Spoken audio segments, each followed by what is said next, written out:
Newsflash, despite a ton of injuries and missed games, the Miami Heat sit atop the East and are a real threat to win it all. Hey, you like that? After beating their old friend LeBron James Sunday night, this team is scorching.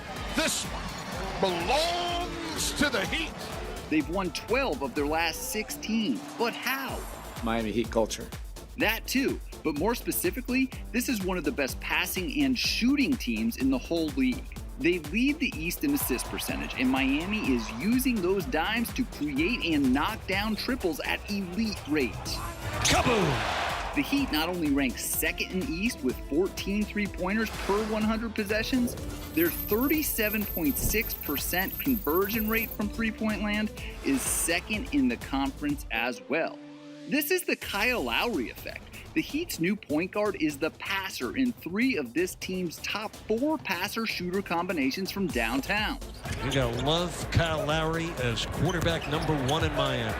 He ranks 6th in the NBA in three-point assists, and his ability to create threes for shooters like Duncan Robinson, Tyler Hero, and Max Strus is a huge reason why the Heat are suddenly burning defenses from deep. And how's that for a tag team three-point partnership? With Lowry, Jimmy Butler, and Bam Adebayo, the Heat have one of the toughest cores in the league. But Eric Spoelstra has built an offense that creates great opportunities for the role players too. Miami has won the East 5 times in the last 11 years and are on a fiery pace to make it 6 for 12 in 2022. Thank you, Kirk. So overall, Miami has the 6th best odds to win the title, and at their ceiling are the Heat, JJ. Are they the most dangerous team in the East? Here we go. Look, I think so. What do you need? What do you need to win in the playoffs? You need defensive versatility. Shooting. They have a 5 that can switch, can play in drop coverage, can hedge. They have big wing defenders in Jimmy and PJ. They've got an elite charge taker, help side defender in Kyle Lowry, and you need shot creation. They have 2 great shot creators off the dribble in Tyler and Jimmy, and Bam functioning as a facilitator in that high post when they get into their movement sets. This team has a lot. And in the playoffs, what else, JJ? Coach as well, right? Coach Spo. That helps when it comes to situational basketball. It's weird when you say situational basketball and not say football. But I will say this with Miami, Bam Adebayo's addition has been huge ever since coming back from that nagging thumb. 18 points, about 8 rebounds, 4 assists. He has been that facilitator that they have missed. I agree.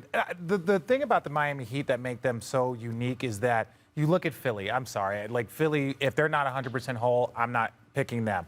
If you look at Brooklyn, obviously Brooklyn has some issues like that they're dealing with. Right. So if you look at the Miami Heat team, them and the Milwaukee Bucks, to me, are the only fully loaded teams that are all pushing in the same direction. And when you look at the Milwaukee Bucks, the Miami Heat do not fear the Milwaukee Bucks. Even right? after that sweep. No, but I'm saying if you look at, they've lost to them in the postseason, they beat them in the postseason. So they look at this, if we show up fully loaded with our guys a little bit more mature and healthy, we can beat them. So the Miami Heat, when they show up, I don't look at any team in the East that they look at and say that, oh, this is going to be a problem, we can't beat them. Yeah, I mean, when you look at it, they got everything and more, right? So they have leadership. Let's not throw out Udonis Haslem. It's the reason they keep signing them back. He controls the locker room.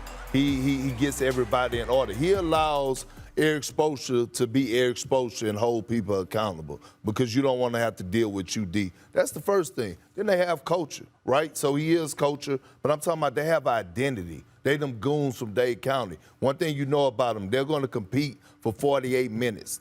Each guy's going to go out there and give it his all. And so when you look at it, it shouldn't be a surprise because this is the same team that was just in the finals 2 years ago. Right. Okay, then they add Kyle Lowry and they add P.J. Tucker. By the way, Dwayne Dedmon has been pretty solid in the backup center role as well. And then Tyler Hero, he came and he talked a lot of talk. He's backing it up right now. So I'm looking at him and I'm like, Pat Riley, although the rest of the world, we may be consider them as just a playoff contender, a hard out, they're looking at it like, no, we're here to compete and win the championship. And when you have that type of belief inside the organization, you can't help but believe it. How much is Milwaukee going to miss P.J. Tucker when we get to the playoffs? That, to me, is one of the most underrated acquisitions in the offseason for Miami to get him. Because if you look at those series, they basically said, PJ, you go guard the best player. Everyone. Let Drew, Chris, and Giannis, they can, Drew's a great defender as well. Let them just go to work offensively. PJ was such an added bonus for that team, and they haven't replaced him yet. Well, and PJ, sometimes he operates a little bit up here, right? He operates in the fiery zone. Yeah. Versus Giannis, Chris, Drew, they kind of all operate down here. Now, don't get me wrong, they are cold-blooded assassins, but they sort of operate here where PJ can kind of take them up to this next level. So that's going to be sort of, I know I say it's a lot, interesting to watch it play out. The question was danger. And to me, the thing about danger is it can sneak up on you a little bit. So while I still think Milwaukee is the team to beat in the East, the Heat, to me, are the most dangerous because of that factor of, oh, they're going to get you, and you might not even see it coming. Thanks for watching ESPN on YouTube. For live streaming, sports, and premium content, subscribe to ESPN+.